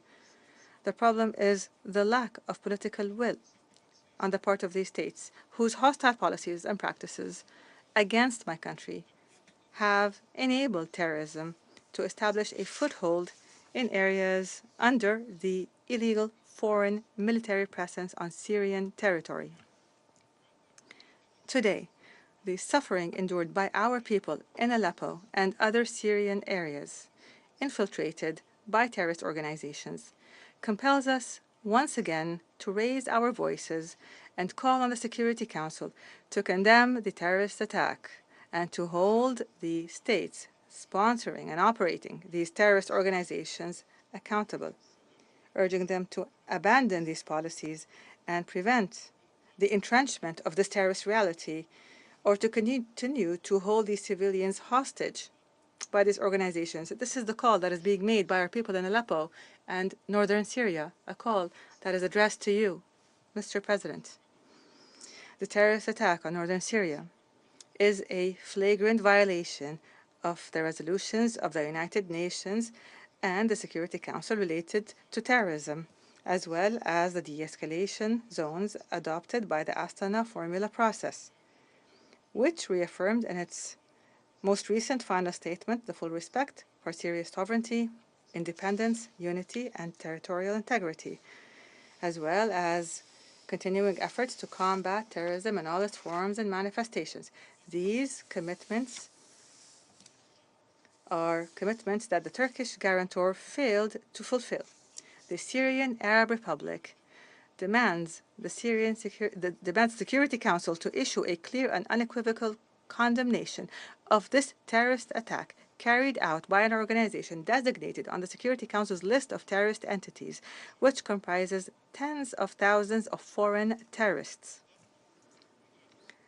My country firmly rejects all attempts to whitewash the image of these terrorist organizations by adopting alternative names intended to mislead global public opinion. We in Syria hold the states supporting the terrorist Hayat Tahrir al-Sham organization and its affiliates fully responsible for this attack and all of its consequences. Syria calls on the United Nations to compel these states to comply with the obligations set by relevant Security Council resolutions on combating terrorism, primarily Resolution 2170 on combating ISIS and Jabhat al-Nusra, and Resolution 2178 on addressing the phenomenon of foreign terrorist fighters, and the United Nations Global Counter-Terrorism Strategy. My country emphasizes the need to include entities and economic, financial, commercial, and media institutions that provide funding, supplies, and communication services to Hayat Tahrir al-Sham and allied entities on the Security Council's designated lists. Syria, state, army, and people, reaffirms its commitment to exercise its sovereign right and to fulfill its constitutional and legal duty to combat terrorist organizations with all necessary force and determination. Syria will take all necessary measures to defend its citizens, to confront the threat posed by terrorism, to liberate its land from the terrorist presence, and to restore the authority of the state and the rule of law over the entire national territory of the Syrian Arab Republic. This is the legitimate right of every country. This not only serves Syria, it also guarantees the stability of the entire region, its security, and the safety of its peoples and its countries. Those who sponsor terrorism in Syria must know that it will go back and it will turn against them. Syria has confronted terrorism in all its forms over the past years. It is capable and determined to eradicate it. My country looks forward to the support of all member states that believe in international law and the principles and purposes of the United Nations Charter for its efforts to combat terrorism and to defend its sovereignty, its independence, unity, territorial integrity, and the security and stability of its people. In closing, Mr. President, and in response to the allegations made by some delegations on the Syrian government's position on the political process, we'd like to reemphasize that the Syrian government has engaged positively in all the efforts aimed at the good of Syria and the interest of its people, at the good, the betterment of Syria and the interest of its people, not the interest of others. Syria has engaged in a sincere and constructive cooperation with the United Nations and its representatives. Syria has adopted a policy of national reconciliation and local settlements. We have taken a wide range of measures aimed at restoring security and stability, improving living conditions, providing basic services, and creating the appropriate conditions for the return of refugees and the displaced. Syria, and over the past years, has repeatedly emphasized that the terrorist organizations designated by the Security Council and with Daesh and Jabhat al-Nusra, Hayat Tahrir al-Sham at the forefront, and their affiliated entities, individuals, and organizations which have chosen terrorism and whose hands are stained with the bloods of Syrians, those are the problem. They are not the solution. No one can imagine a solution or a political process with ISIS, Daesh, and Jabhat al-Nusra. We've also emphasized that any de-escalation agreements must not hinder or undermine efforts to combat terrorism as guaranteed by international law, Security Council resolutions, and the Constitution of the Syrian Arab Republic.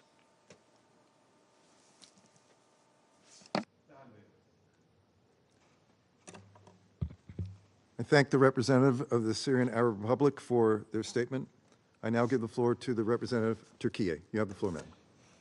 Thank you, Mr. President. The Syrian conflict, now in its 14th year, remains a stark reminder of the cost of political inaction. Its root causes stem from the legitimate yet unmet aspirations of the Syrian people. Without a genuine process of national reconciliation, Syria will remain trapped in a cycle of instability and suffering. The ongoing Israeli attacks across the region further complicate the fragile situation. This spiral of violence must not destabilize Syria further. The painful developments since October 7th underline an essential truth. When political solutions to root causes are absent, crises inevitably resurface. This must guide our collective approach to addressing the Syrian crisis too. The resurgence of conflicts in Syria reflects the unresolved challenges that have plagued the country for over a decade. The reluctance of Damascus to engage in the political process with the opposition remain critical missteps that created conditions for the unfolding situation. Meanwhile, terrorist organizations exploit instability to further their agendas, posing serious security threats to the region. We initiated the Astana process to achieve de-escalation on the ground and reached a ceasefire. Since 2017, Turkey has played a leading role in establishing of a de-escalation zone around Idlib through various agreements with Astana partners. This process also created room for confidence-building measures between Damascus and the opposition. Unfortunately, this opportunity was not seized. Turkey has consistently prioritized maintaining calm in Idlib, which is at the 0 point of our border. We have warned repeatedly that attacks on Idlib de-escalation zone escalate tensions. The violations of the Astana agreements and the continued focus on military campaigns rather than national reconciliation and counterterrorism have pushed Syria further into chaos. In response to allegations, I'd like to underscore that Turkey has neither supported nor consented to the launching of the ongoing operation. On the contrary, we have consistently worked to deter the cycle of violence, and today we once again stress the critical importance of de-escalation amid broader regional stability. The evolving dynamics on the ground, particularly in northwest Syria, have created a precarious situation. The entire country is profoundly impacted by the shifting lines of control. Significant risks for the period ahead include threat of further fragmentation. The so-called SDF may seek to consolidate its position in the northeast, while resurgence of Daesh remains a serious possibility. These dynamics could trigger new waves of migration and displacement, further straining regional stability and aggravating the already critical need for urgent humanitarian assistance. Turkey will continue to take all measures in order to protect its territory, people, and interests. Mr. President, the current stalemate is unsustainable, both for Syria and the wider region. It is time for a realistic reassessment by all relevant actors. A sustainable solution to the Syrian crisis hinges on achieving a national consensus that aligns with the legitimate expectations of the Syrian people. The civil war in Syria should not escalate further. The international community must also recalibrate its overall approach to the conflict to support this objective at both regional and international levels.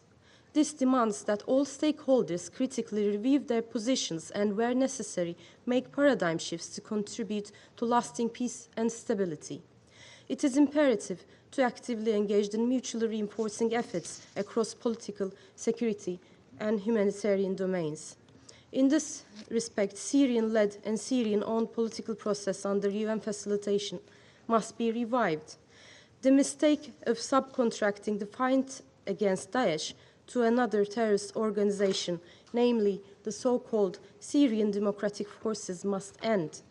This separatist entity is neither Syrian nor democratic. As a matter of fact, it is nothing but the PKK-YPG itself. The agendas of separatist terrorist organizations must be disrupted to preserve Syria's unity and territorial integrity. Moreover, creating the necessary conditions for the voluntary, safe, and dignified return of Syrian refugees must be a part and parcel of the settlement process. These simultaneous steps are essential and can no longer be postponed. Mr. President, the outlines of a negotiated political solution to this crisis were drawn 9 years ago by this very Council through its unanimously adopted Resolution 2254. Its provisions must be upheld and implemented. The resolution stresses the undeniable fact that it is the Syrian people who will decide the future of their country. All Syrians, including the opposition, diaspora, and the refugees. All relevant actors should support, without any further delay, the convening of the Constitutional Committee. To this end, Turkey has deployed extensive efforts to initiate dialogue between Damascus and the opposition. We have also strived for initiating dialogue with Damascus. Unfortunately, these efforts have yet to yield the desired results. Mr. President, my country shares a 911-kilometer border with Syria. The presence of terrorist organizations within Syria not only undermines the country's unity and territorial integrity, but also poses a direct threat to Turkey's national security as well as regional stability. This Council condemned the 23rd October terrorist attack in Ankara in the strongest terms. These terrorists infiltrated Turkey from Syrian territory. PKK, YPG, STF terrorist organization continues its attempts to advance its separatist agenda in Syria. I'd like to emphasize that Turkey is entitled to take appropriate measures in line with its inherent right of self-defense against direct and imminent threat posed to its national security by terrorist organizations operating in Syria. Mr. President, Turkey continues to work with all relevant actors to prevent escalation and advance political process. Turkish leaders are engaged in intense diplomatic efforts. Minister of Foreign Affairs, Mr. Fidan, has agreed with his Russian and Iranian counterparts to convene Astana ministerial meeting soon. The Syrian people deserve peace, stability, and a future where their rights and freedoms are upheld. Turkey remains steadfast in its commitment to Syria's unity and territorial integrity. We urge this de-escalation, protection of civilians, and stand ready to work towards a credible political process for a sustainable, peaceful resolution of this enduring crisis. I thank you, Mr. President.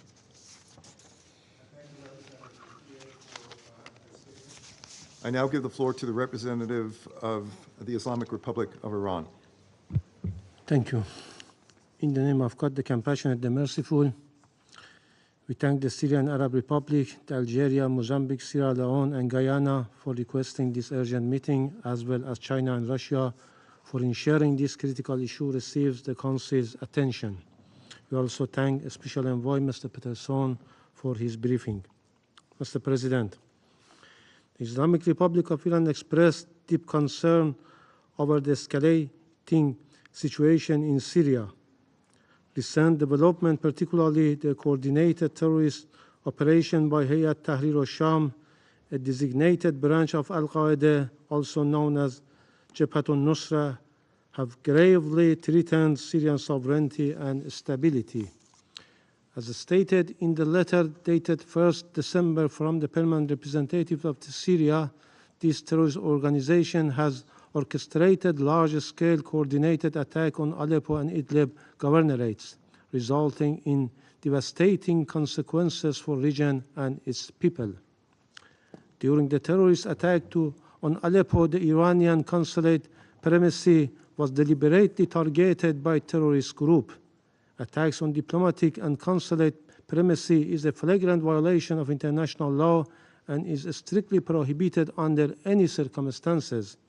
No individual, group, or state has the right to commit or enable such acts. The responsibility for this brazen assault and violation lies with the countries that arm and support these terrorist groups, enabling their continued aggression and violation of international norms. Mr. President, at the heart of this crisis lies external support and intervention, which have perpetuated terrorism in Syria and undermined its sovereignty and territorial integrity. The scale and sophistication of HTS operation, including advanced weaponry and drones, highlight deliberate external support with the United States at the forefront, turning terrorism into a tool of foreign policy to advance their political agenda. The states responsible for fueling this conflict must be held accountable for their actions and devastating consequences they have inflicted on the Syrian people. This terrorist attack directly undermines the agreements that established the Idlib de-escalation area under the Astana Formula process. In the 22nd Astana format meeting held on 11 and 12 November, participating parties voiced grave concerns over the presence and activities of the terrorist groups that endanger civilians both within and beyond the Idlib de-escalation area. In the meantime, increased Israeli strike targeting civilians and infrastructure in Syria during November and October, combined with the regime's connection to HTS, indicate a coordinated effort to destabilize Syria further. Israel's relentless strike on border crossing between Syria and Lebanon have disrupted critical aid deliveries and forced hundreds of thousands to flee. Mr. President, what happened in Aleppo and Idlib should serve as a wake-up call for the entire region regarding the resurgence of terrorism and extremism. Insecurity and the spread of terrorism and violent extremism in Syria will not remain confined to its borders. Their impact will inevitably spill over, threatening the border region and beyond. No distinction can or should be made between types of terrorism. There is no such thing as good terrorism and bad terrorism. HTS, a terrorist group explicitly designated by under Security Council resolution, poses a grave threat to the peace and stability of the region. If the international community fails to confront this terrorist group decisively, its growing dominance over parts of Syria could trigger catastrophic consequences for the entire region and poses a serious threat to global peace and security. Mr. President, the Islamic Republic of Iran remains steadfast in its support for the Syrian government and its people in their just and determined fight against terrorism. Iran fully recognizes and supports Syrian sovereign rights to combat and eliminate terrorist groups like HTS, which bring widespread destruction, chaos, and suffering whatever they operate. We emphasize that all measures to combat terrorism must be undertaken in coordination with and with the consent of the Syrian government, ensuring full respect for the sovereignty and territorial integrity of the Syrian Arab Republic. Iran's recent active diplomatic engagement with its partners in Astana process, Russia, Turkey, as well as Syria, further underscore this commitment. Iran has called for an emergency meeting of the foreign ministers of the Astana process to address the recent developments in Syria and work towards a unified strategy to halt terrorist activities in the country. Dear colleagues, as stated time and again, the only sustainable resolution to the Syrian crisis is a political solution led and owned by the Syrian people that upholds Syria's sovereignty and independence. This requires ending foreign occupation and interference, stopping the exploitation of Syrian resources, ceasing all support for terrorist groups, and encouraging the parties to dialogue and actively engage in the political process. Additionally, The international community must prioritize humanitarian assistance, infrastructure recovery, and the safe return of refugees. The Syrian people deserve peace, dignity, and the chance to rebuild the nation free from terrorism and external manipulation. I thank you. I thank the representative of the Islamic Republic of Iran for their statement. I now give the floor to the representative of Lebanon. You have the floor, sir. السيد الرئيس يشرفني. Mr. President, I'm honored to deliver this statement on behalf of the Arab Group. At the outset, the group would like to congratulate you on presiding over the Security Council for this month of December. We thank you for responding to the request to convene this urgent meeting to discuss the serious developments in the Syrian Arab Republic. Mr. President, the Arab Group follows with great concern the events that are unfolding in Syria as of the 27th of November 2024, particularly in the governorates of Idlib and Aleppo. As a result of the attack that is led by Hayat Tahrir al-Sham, the Nusra Front, which is a UN Security Council listed terrorist group. This attack led to tragic loss of innocent civilian lives, including women and children. It led to significant damage to civilian infrastructure, as well as a large wave of displacement. The Arab Group condemns this terrorist attack and reiterates the need to implement Security Council counter-terrorism resolutions. The group stresses the importance of respecting the sovereignty, unity, stability, and territorial integrity of the Syrian Arab Republic, and stresses the importance of combating terrorism in all its forms and manifestations. Mr. President, the group warns that the developments in the Syrian Arab Republic would have dire repercussions to regional and international peace and security. The group expresses its support for the Syrian Arab Republic as it faces and combats terrorism in the form of ISIL and al-Nusra Front, entities and groups affiliated with them, as well as the Israeli repeated aggression against Syria and the ongoing Israeli occupation of the Syrian Golan. The group reiterates the need for efforts to restore stability and security throughout the Syrian Arab Republic, stop the suffering, and intensify the efforts to de-escalate the tensions and avoid bloodshed. It calls for a return to diplomatic and political solutions that would preserve the prosperity and security for the Syrian people and provide the conditions necessary for the return of Syrians to their homeland. The group calls for favoring the language of logic, to stay away from foreign agendas, to give priority and precedence to the Syrian national agenda. It calls for the withdrawal of all external parties that are illegally present in Syria and to focus all efforts towards the realization of a Syrian-led, Syrian-owned political solution without foreign interferences in line with the Resolution 2254 that would preserve Syria's sovereignty, stability, independence, territorial integrity, and the security of its citizens. Thank you, Mr. President.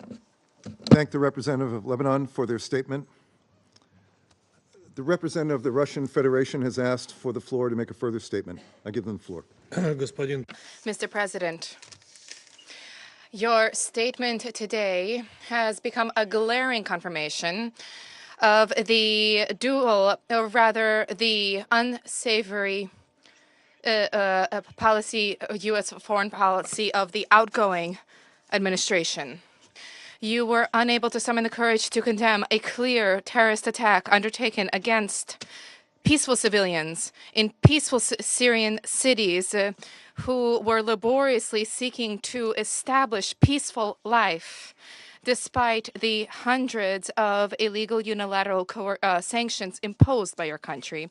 Furthermore, you have slyly been asserting that the attacks against Syria were perpetrated by certain rebels, whom in your nefarious picture of the world, terrorists and extremists transform into attacking those countries who are carrying out independent policy that does not advance the interest of the United States, that does not policies and that do not advance U.S. interests. You did not even notice how you betrayed yourselves, having promised to protect not the lives of ordinary civilians, but just those of U.S. troops who are illegally occupying certain areas of Syria and who are unconscionably looting the resources of that country. Today, we once again saw that there are no such crimes, that the United States is willing to pass over in silence for the sake of profits of the deaths of 40,000 Palestinians come to mind, and the terrorist attacks against Syrian civilians by armed thugs also come to mind. There are no illusions Washington is ever or will ever be willing to sincerely combat international terrorism. Nobody, after your words, will leave this chamber with such illusions. To be frank, we are pleased that we are on opposite sides of the barricades right now from you, because such understanding, such notions as honesty, justice, conscience are not part of the U.S.'s policy. Thank you. I thank the representative of the Russian Federation for their statement. I would like to make a very brief statement in response to some comments that have been made. I would, colleagues, I would submit to our colleague from the Russian Federation that he is in no position to accuse the United States of supporting terrorist groups. The United States has for decades fought the scourge of terrorism and will continue to fight that scourge of terrorism. So the representative from the Russian Federation is in no position to lecture us on this issue, particularly when it props up regimes that sponsor terrorism around the world. I now resume my function as President of the Council.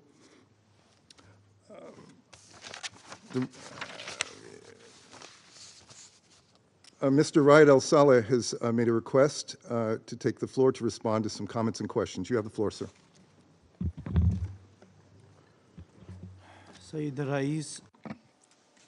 Mr. President, first I'd like to thank the Turkish government and the United States and the UK and France and all of the states that support the Syrian people.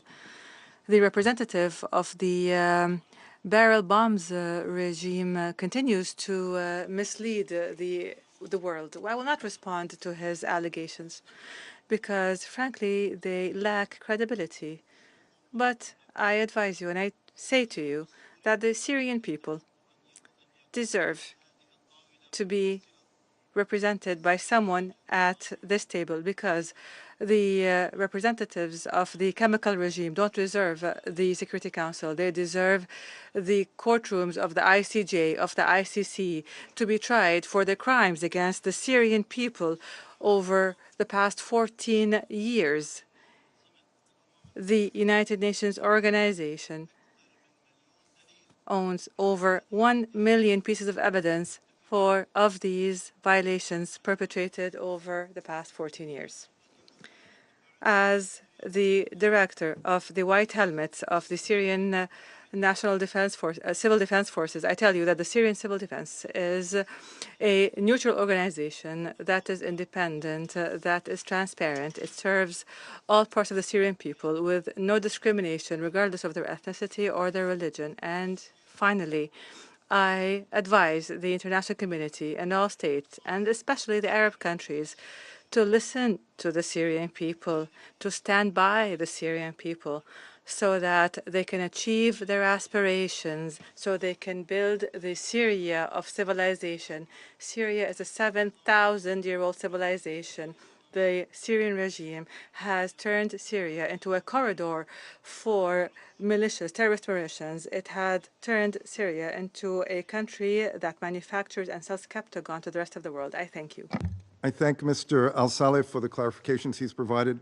The representative of the Syrian Arab Republic has asked for the floor to make a further statement. I give them the floor. Sayyid al-Rais. Mr. President, 10 years ago we sat here in these chambers and adopted resolution 2170 regarding combating ISIL and al-Nusra Front. Days after that, we sat at the level of a high level in these chambers, and we adopted a resolution to combat foreign terrorist fighters. We have listened during that session to your representatives and to your fake promises to combat terrorism and your promise to support those countries that are subject to terrorist attacks. What did the 10 last years reveal to us? They revealed to us that you have supported each terrorist. You haven't left any terrorist organization without investing in them to serve your own agenda. This is not something that is suitable for the United States of America or any country to that effect.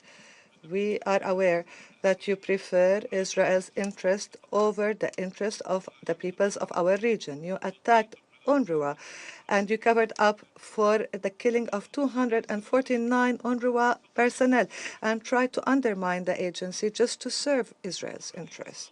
So what credibility are you talking about when you present to us tools that you have invented, that you have created in order to destabilize Syria and to create a situation and invent one, in fact, to establish what you have called the international coalition to fight terrorism. I haven't heard in my life, and I have worked for years in this organization, about an alliance that is established outside the frame of the UN without a mandate or authorization by the Security Council, that kills innocent civilians, destroys the city of Raqqa over the heads of its population, targets the Syrian army, as we witnessed in the Sarda mountain incident, the famous incident, allows terrorists to take over certain areas, targets a group of humanitarian volunteers, that went to repair the Euphrates dam years ago, which was affected and damaged as a result of your indiscriminate bombing. So you targeted the vehicle that carried these volunteers. If you had forgotten, we haven't. These chambers have heard us speak several times. We heard the false accusations against my country, but also facts that we have presented over the many years. If you want to continue on this path, I would like to repeat and reiterate that you are not betraying only the victims of terrorism in our countries, but rather and also the victims of terrorism of 9/11. Thank you. I thank the representative of the Syrian Arab Republic for their statement. I shall now make a further statement in my capacity as the representative of the United States. Colleagues, the Assad regime, as we all know, is a known supporter of terrorist groups throughout the Middle East. It has carried out ruthless, brutal attacks against its own people, especially, as I mentioned earlier, through its repeated use of chemical weapons against its own people. The crimes the regime has committed throughout the war over the last little more than a decade in Syria will not be forgotten, and the regime will be held accountable for these crimes. I now resume my function as President of the Council. The representative of the Syrian Arab Republic has requested the floor once again. I give him the floor. Sayyid al-Rais. Mr. President, repeating lies will do no good. Repeating wrongful policies will do no good. Continuing to defend crimes and practices and to advocate and to give lectures in human rights will do no good. We all know how you punish the Syrian people collectively through the unilateral coercive measures. We all know how you are depriving the Syrian people of the most basic needs of life. You are looting their wealth. Not only are you punishing them, but you're also robbing them. These are facts, Mr. President. I haven't seen in a single resolution of the United Nations or in the Charter anything that says or even indicates that counterterrorism can be used as an excuse to rob peoples of their wealth. I haven't seen this. If you use an international law or a Charter of the United Nations, you use a copy other than the one that we know, then please show it to us. Mr. President. The situation requires wise policies. It requires wisdom. It requires countering terrorism.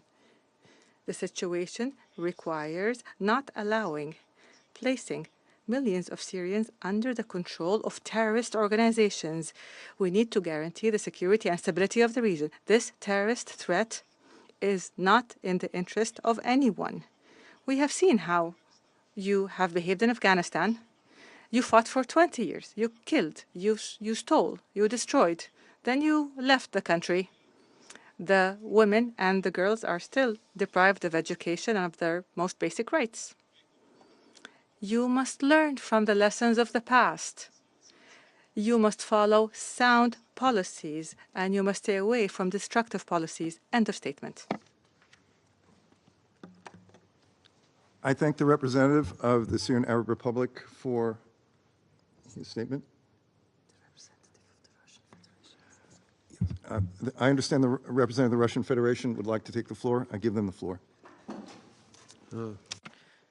Yes, I will be very concise, Mr. President. I wish to simply state that today, thanks to your unskillful management, we have seen how a Security Council on a very serious question has morphed into a shameful political play through your invitation of a completely unworthy player and playing into his hands. I fully do not understand why you gave him the floor once again. He did not even state that he would answer a question of a delegation. We view this as egregious disregard for your obligations as a presidency, and we very much regret that. I thank the representative of the Russian Federation for their statement. There are no more names inscribed on the list of speakers. I now invite council members to informal consultations to continue our discussion on the subject. The meeting is adjourned.